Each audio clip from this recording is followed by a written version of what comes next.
Hello বন্ধুরা, আজকে আমি ভাবছিলাম যে কি রান্না করা যায়। তো ফ্রিজে দেখলাম একটা ইলিশের ল্যাজা পড়ে আছে। তো আজকে আমি আপনাদের সাথে শেয়ার করব কি করে এক টুকরো ইলিশ মাছ দিয়ে গোটা পরিবারের মানুষদের জন্য রান্না করবেন।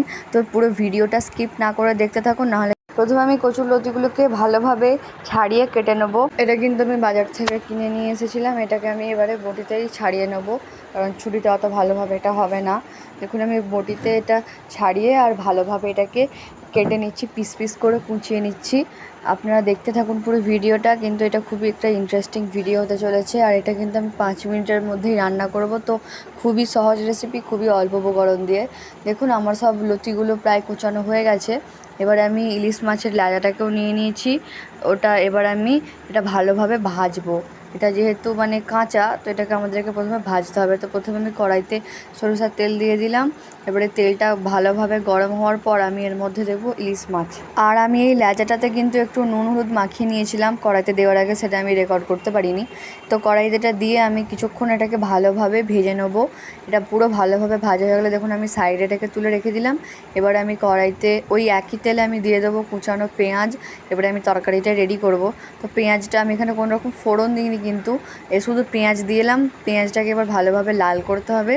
আর কিছুক্ষণ পেঁয়াজটা লাল করার পর এর মধ্যে আমাদেরকে কিছু মশলা অ্যাড করতে হবে। তো মশলা অ্যাড করার আগে আমি এখানে কচুর লতিগুলো দিয়ে দিলাম, ওটা যাতে একটু সেদ্ধ হওয়ার সময়টা পেয়ে যায়। তো দেখুন লতিগুলো আমি দিয়ে দিচ্ছি।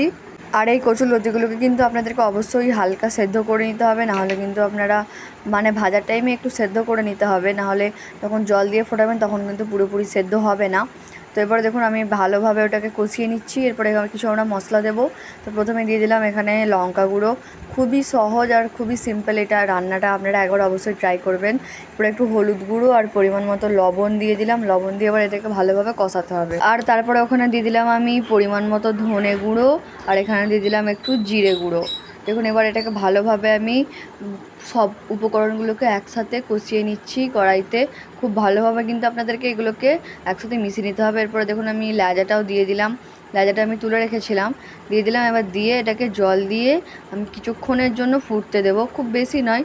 আপনারা 5 মিনিট বা 4 মিনিটের জন্যই মিডিয়াম ফ্লেমে এটাকে ফুটতে দিয়ে দেবেন। দেখুন আমি দেওয়ার সাথে সাথেই কিন্তু এটা ফুটতে শুরু করে দিচ্ছে। তো আমি এটাকে ঢাকা দিয়ে এখন রেখে দেবো 5 মিনিটের জন্য ফুটতে। 5 মিনিট পর দেখা হচ্ছে। তো দেখুন বন্ধুরা, আমার প্রায় তরকারিটা পুরো রেডি। আর এটা অসম্ভব সুন্দরের স্বাদটা আপনারা অবশ্যই একবার বাড়িতে বানিয়ে